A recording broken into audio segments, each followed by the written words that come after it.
Hello, this is Middleton News from Channel 2. I'm Cole Spittler. And I'm Ben Isaacs. Today on April 19th, 2017, we have some recent news. Yes, yesterday President Donald Trump recently congratulated Turkish President Recep Erdogan on his referendum win.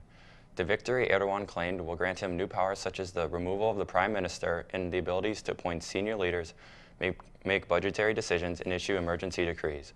His rule could also extend until 2029. Erdogan persuaded only 51.4% of voters to support his constitutional change.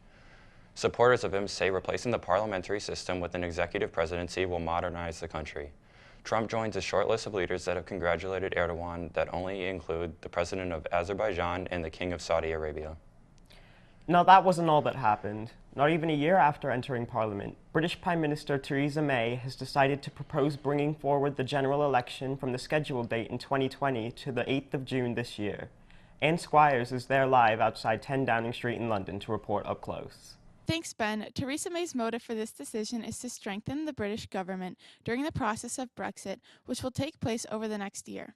She has stated that she feels confident she will receive the two-thirds majority vote it will take to hold the general election this summer.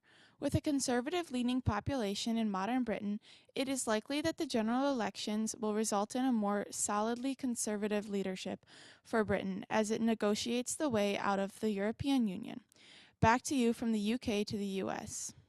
Thank you, Anne. Within the last hour, China has announced they are seriously concerned with the recent nuclear development of North Korea. Foreign Ministry spokesman Liu Kang said China opposed words or actions that could raise further tensions and hopes to resolve matters through dialoguing and negotiations.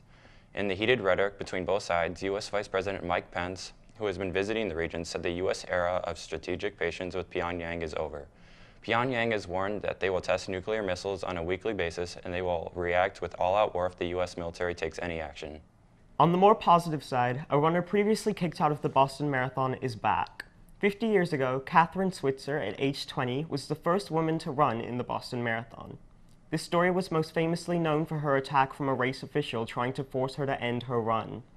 Her and her coach had looked deeply in the rules and guidelines of the run, and nothing had stated a woman could not run, yet it wasn't accepted. Previously, in 1967, people were convinced running long distance was bad for a woman's health, and were even worried that their uterus would fall out if they did so. It's unbelievable to hear that nowadays.